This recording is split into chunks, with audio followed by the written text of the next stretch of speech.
What's up, PokerBrandon here, playing at the Gardens Casino in Hawaiian Gardens, California. 5-5, no limit hold'em, $300 to $600 buy-in. This was a Thursday about 2:30. In case you ever want to come in, now you know how the players play at the times that I'm talking about when I talk about the hands and I tell you which day it was. Anyway, I had pocket queens in the low jack. I opened to 25. My VPIP here was pretty damn tight, 7.5%. That means I'm opening up maybe one hand every 1.5 orbits. And I'm going to get action from a passive player to my left. He calls the 25. Button pulled out raising chips, but I previously limp raised him. And I think I scared him a bit, so he doesn't 3-bet. He ends up just calling the 25. He was a regular. He knew what he was doing. And then the two limpers, wasn't surprising when they both decide to call. That's what they've been doing all day, just limp calling. I was playing at this session at this time maybe for an hour, and I was pretty tight, so I was very surprised to get multiple callers here. Flop came out 9-10 jack rainbow. Pretty nice holding queens here. I got an overpair and I'm open-ended, so I'm really never folding here, I don't think.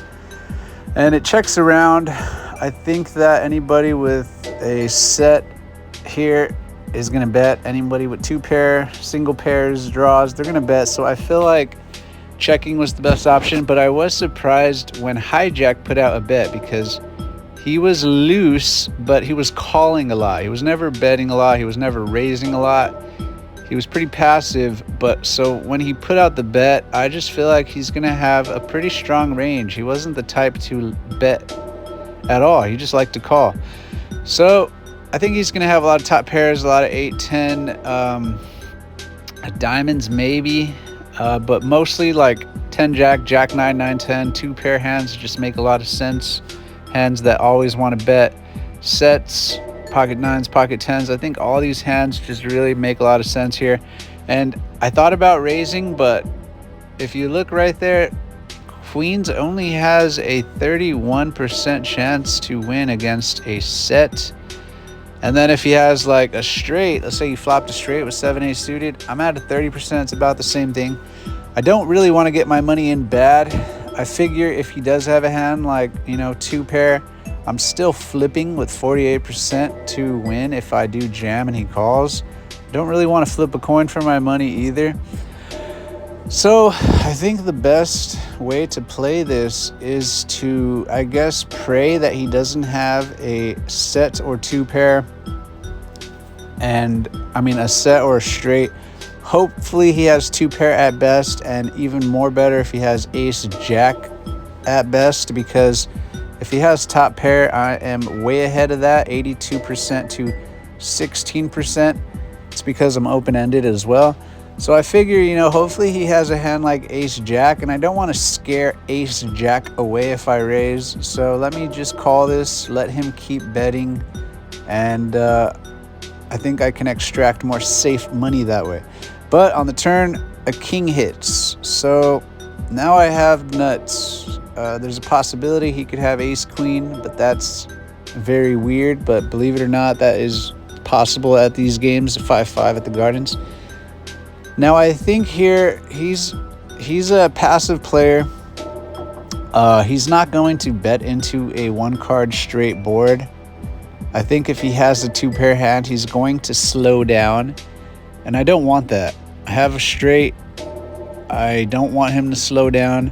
So I figure I got to put out a bet that will allow him to call. And with any single pair, any single pair hand, maybe with the draw that he has, he's going to not want to fold here. It didn't take him long to call. It took him about 10 seconds of seeing the board, looking at me. A little bit of hemming and hawing, like he didn't seem happy about it.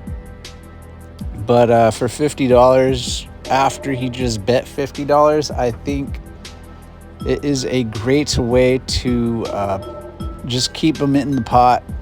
There's really nothing I should be scared about here unless the board pairs. But even then, only a set would beat me, and I don't know how often I would have to fold there. But,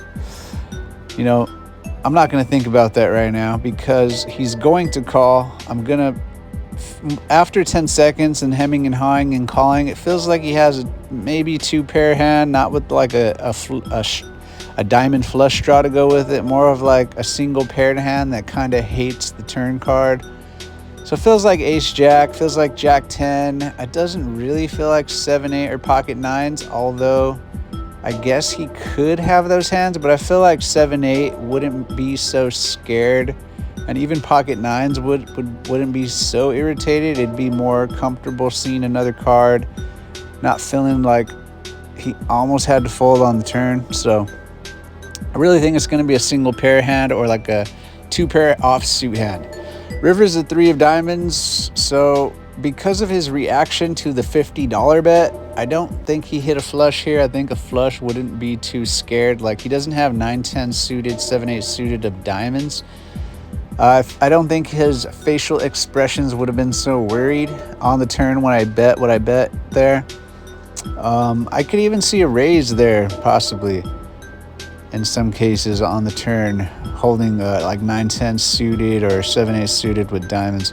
So yeah, I'm just really not afraid of the flush. I guess if I have a wrong read here, I'm just going to pay him off. But now my problem is I'm trying to figure out the sizing I want to bet here, because now that the flush hit, if he has a 2-pair hand like 9-10, 10 jack, ace jack, jack 9, 9-10, 7-8 black, pocket nines, pocket 10s, these hands just got way undervalued even more when the river comes. And even though it's very unlikely for me to have a flush, these opponents of the 5-5 games, they're not thinking like that. They're just thinking, oh, there's a possible flush on board, I should be worried about it. They're not thinking, how did the action play out? But I mean, in all this like sort of thought about what he could have, I think I make a mistake here. I bet 175 and he kind of folds after about maybe 10 seconds. I bet way too big there. I don't know why I thought that was the best play.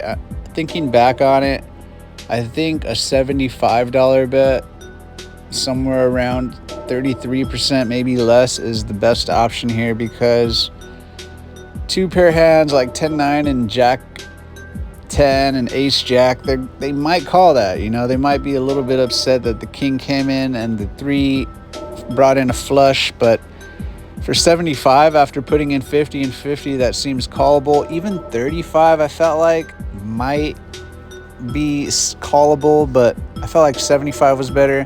I thought about maybe betting 35 to induce a raise, but this opponent was not at all the guy that would try to bluff me off on a river card. He was passive, like he just wanted to call if he did not have the nuts. So I think he had a 2-pair hand, and that's why he bet out into all of us on the flop, and his hand just got super devalued on the turn and super devalued on the river. And I think I made a huge mistake betting 175. I should not have sized that big against a passive opponent who doesn't like to put in money with marginal hands. I should always go like smaller. After thinking about it, I think 33% was probably the best at this point on the river. Like somewhere around 110, 100, down to 75 seems like a good amount to win on this river against a single pair jack or like 2-pair black. So yeah, I made a huge mistake. I sort of folded out all the hands I could have got value from, and I, if anything, just gave value to any flushes or the possible bigger straight that had it. So yeah, I think that was a negative EV bet on the river, but I mean, that's why I'm making these videos, so that we can talk about them, learn. You can learn how dumb I am sometimes. You can learn how genius I am. Anyway, I'm PokerBrandon. Thank you for watching.